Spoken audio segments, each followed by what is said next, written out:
Evolution takes time, but how much time? And does everybody agree how quickly changes can occur in terms of the evolution of new species from ancestral forms?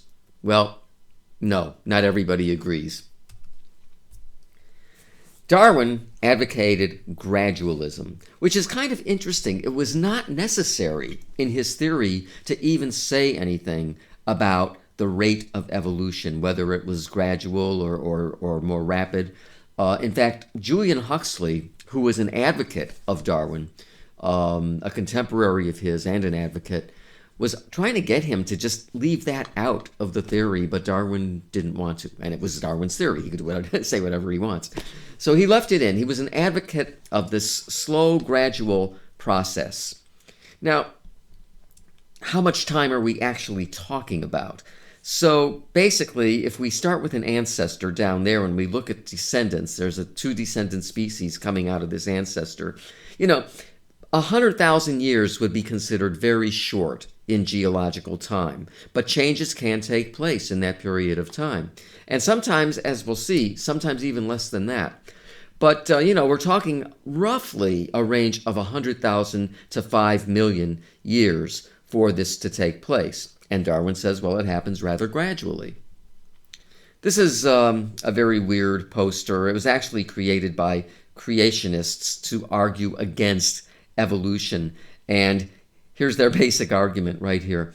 If the theory of evolution were correct, then there should be fossils of strange creatures, half-formed and with features belonging to two different species in the fossil record, of the kind depicted here. Yet, not one such creature has ever been found in the record. And so they use that basically to argue against evolution. Yeah, well, Darwin never said that.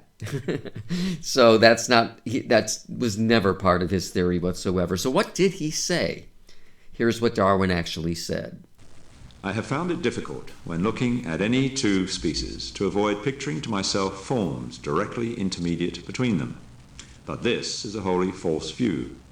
We should always look for forms intermediate between each species, and a common but unknown progenitor.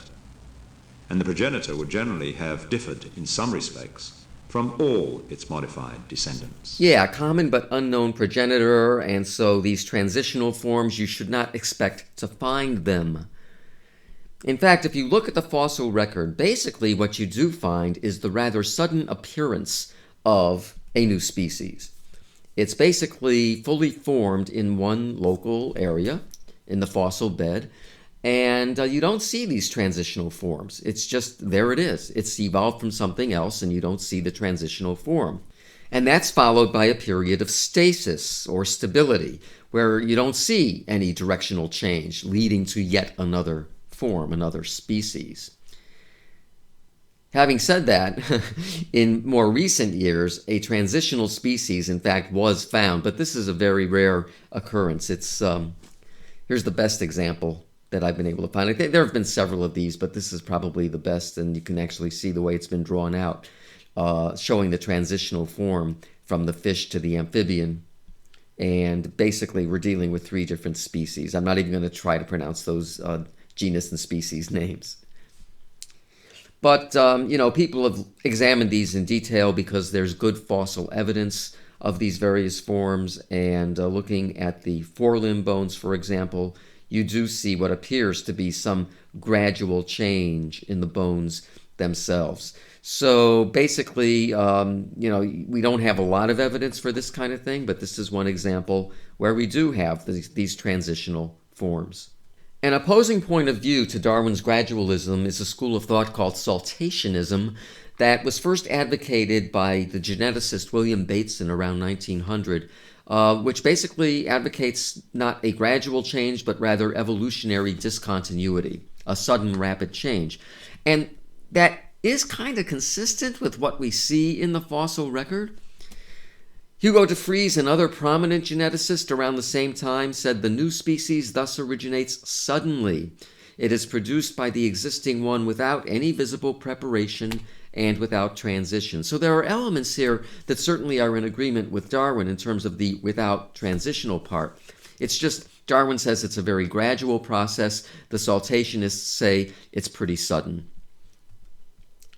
A more modern form of saltationism, it's not different from saltationism, it's just saltationism basically with a new name, is punctuated equilibria. It's something that was posited by Stephen Jay Gould and Niles Eldredge in 1972.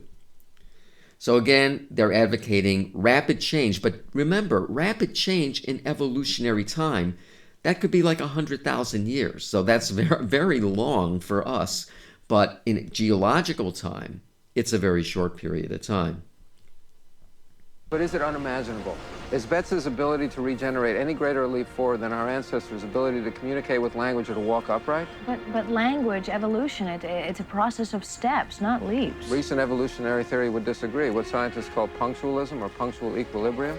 It theorizes that evolutionary advances are cataclysmic, not gradual, that evolution occurs not along a straight graphable line, but in huge fits and starts, and that the unimaginable happens in the gaps.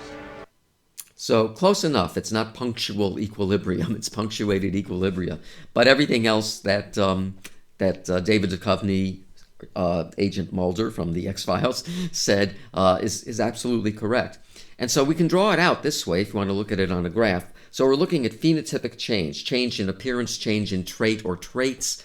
So a period of stability and then rapid change over time. We're looking at evolutionary time. And again, that gap where I have the red line could be as short as 100,000 years, followed by a period of stability, stasis, or equilibrium, thus the term punctuated equilibria.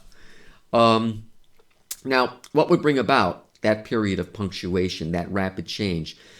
It seems to be linked in known cases where there's pretty good fossil evidence for ecological changes that drove adaptation rather rapidly.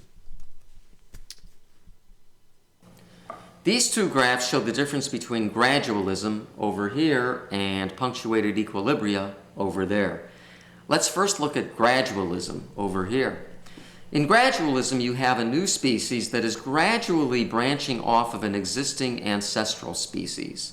But over here with punctuated equilibria, the branching off takes place relatively suddenly as some trait or traits become punctuated or change in some relatively rapid fashion, followed by a more or less state of stasis or equilibrium. Okay, get that guy out of there. Anyway, this just shows another graphical way of looking at these side by side. Gradualism, punctuated equilibria. One of the best examples in favor of punctuated equilibria is a very well-preserved fossil bed in Kenya that was discovered in 1981. And you can see what's going on here. So here's time, okay, evolutionary time. And they're looking at the water level of the lake where these fossils were found. So it rises, it falls, okay? So notice here it's rising, and then it sharply falls, okay, and stays that way. And then it rises back, and then it more gradually falls, but it does fall again.